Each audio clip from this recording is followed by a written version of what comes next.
يعني باختصار أنا أجيب عن السؤال المتعلق بالأحباش والهراريين. هو سؤال يعني سئلته عدة مرات في مصر وفي ماليزيا، وهي أسأله في إندونيسيا.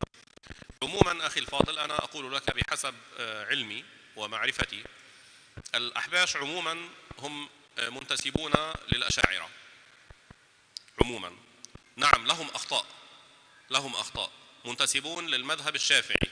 نعم عندهم أقوال معينة اعترض عليها فيهم العلماء، فالأصل أن نرد عليهم فيما خالفوا فيه أهل السنة أو خالفوا فيه المذاهب المعتمدة عند أهل السنة. هم يدعون أن ما يقولونه هو تحقيق مذهب أهل السنة، بل إنهم يعني يبالغون كثير منهم. لا أعمم، لا يعني حسب خبرتي بهم، كثير منهم إن لم يكن أكثرهم يبالغ في التكفير مثلا، في التكفير.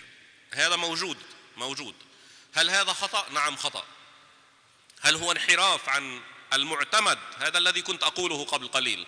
المعتمد عند أهل السنة والجماعة قطعا خطأ من دون توقف. هل يخرجون قاطبة عن أهل السنة إذا وقعوا في هذا الخطأ؟ هنا محل السؤال. طيب هم يقولون مثلا إن الله سبحانه وتعالى واحد منزه ليس كمثله شيء، كذا كذا، والرسول صلى الله عليه وسلم خاتم الأنبياء. كل هذا مذهب أهل السنة والجماعة. أنت اختلفت معهم مثلا أنا لا أقول أن هذه المسألة الوحيدة، لكن لو فرضنا هذه المسألة، هل هذه المسألة تخرجهم من مذهب أهل السنة؟ أنا في نظري لا. نقطع بأنهم خالفوا المعتمدة عند أهل السنة، ونقطع بأنهم يقولوا أنا بالنسبة لي أقطع بذلك، وبيني وبينهم مناقشات ومناظرات، وفي بعض الأحيان وقلت ذلك مرارا، بعض الهرارية كفروني أنا كما كفروا البوطي، كفروني أنا. لكن يعني أقولها حسب أيضا خبرتي ومعرفتي بهم، وبعضهم لم يكفرني بل اعترض على الهرارية الذين كفروني. هذا سمعته منهم وهذا سمعته منهم. إذن هذا يستلزم أن عليهم أن يراجعوا أنفسهم. بناء على ماذا؟ على المعيار الذي ذكرته آنفا، وهو الأقوال المعتمدة عند أهل السنة والجماعة. إذا فعلوا ذلك سيرجعون إلى صف أهل السنة والجماعة. إذا أصروا على خطئهم سينبذهم المسلمون، سيقوم المسلمون والأهل السنة بنبذهم. إذا أصروا على العناد وأنه لا أحد ينصر مذهب أهل السنة إلا هم كما يزعم كثير منهم، هذا عبارة عن وهم. أهل السنة أعظم بكثير من الأحباش، أعظم بكثير من الهررية. كما قلنا أهل السنة والجماعة حتى الإمام الأشعري أهل السنة والجماعة أعظم منه، وإن كان هو رأسهم. فهذا هو المعيار الذي يعني أدعو الله سبحانه وتعالى، أرجو منكم أن تحاكموا به وتحكموا به على المخالفين من أهل السنة ومن غير أهل السنة. حتى المخالفين من غير أهل السنة، هل أنت عندما تختلف مع المعتزلي تكفره؟ لا نكفره، لكن نقول هذا مبتدع لكنه أصلا مسلم. على حتى الخوارج نحن لا نكفر الخوارج، وإن أجزنا قتالهم وإن أجزنا قتلهم، لكن لا نكفرهم. إخواننا بغوا علينا، لم يخرجوا من الإسلام، لكننا نقطع بأنهم مبتدعة. هذا هو المعيار أخي الفاضل الذي يجب علينا أن نعيد يعني بناء يعني تصورنا عليه. مما يتمم هذا المعنى الذي أقوله هو سؤالك الثاني. أنت تسأل يعني سبحان الله سؤالان صدرا منك. إنه السؤال الأول ما موقفنا؟ واحد طيب.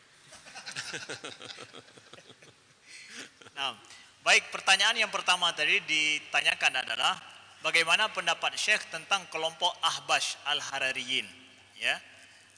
Kalau di sini dikenal dengan apa?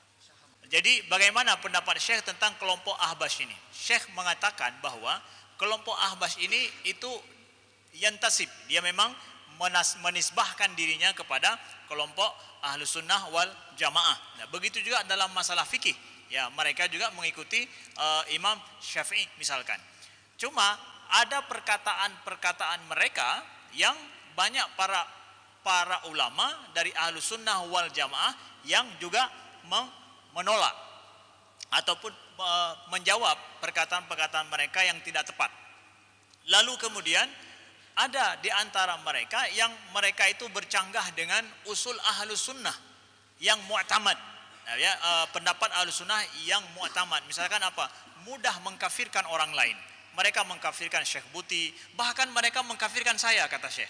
Ya, saya dikafirkan sama mereka, dan ada juga di antara mereka yang menjawab temannya yang mengkafirkan saya. Jadi yang begini ada, yang begitu juga ada. Nah, mudah mengkafirkan orang lain ini jelas adalah bertentangan dengan yang mu'tamad daripada Ahlus Sunnah. Ahlus Sunnah tidak mengkafirkan, mereka mudah mengkafirkan mereka. Nah, pertanyaanmu itu adalah apabila mereka itu memakai ataupun menganggap merekalah yang paling benar daripada Ahlus Sunnah, ataupun mereka dalam sisi yang menyimpang ini, pada saat mereka menyimpang, apakah mereka kita katakan keluar dari Ahlus Sunnah? Nah, ini yang menjadi topik pertanyaannya. Kita katakan ya mereka tidak keluar dari Ahlus Sunnah, tetapi mereka bersalah pada poin-poin yang merupakan mu'tamad daripada Ahlus Sunnah dalam hal ini. Ya, mereka mendakwakan bahwa mereka lah permisalan sebenarnya daripada Ahlus Sunnah. Ini waham, kata Syekh. Ya, ini waham. Mereka mengatakan kamilah contoh daripada Ahlus Sunnah yang paling benar. Kata Syekh, ini waham. Bukan seperti itu. Ahlus Sunnah lebih besar daripada kelompok mereka. Bahkan Imam Asy'ari, Imam Ahlus Sunnah, tapi Ahlus Sunnah lebih besar daripada Imam Al-Asy'ari. Begitu kita pahami.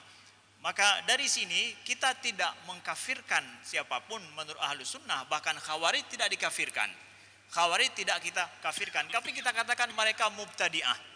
Ya, hal ini berlaku pula dengan kelompok mereka. Kalau ada mereka yang tidak sesuai dengan pendapat mu'tamad Ahlus Sunnah, kita katakan mereka bersalah dalam hal ini, dan pakailah metode ini untuk menilai kelompok-kelompok yang lain juga.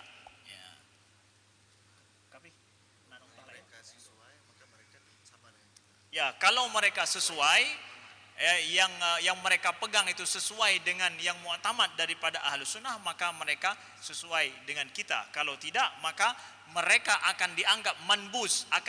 Kalau mereka mengatakan bahwa mereka yang paling benar daripada Ahlus Sunnah, maka Ahlus Sunnah akan mengenyampingkan mereka. Nah, begitu.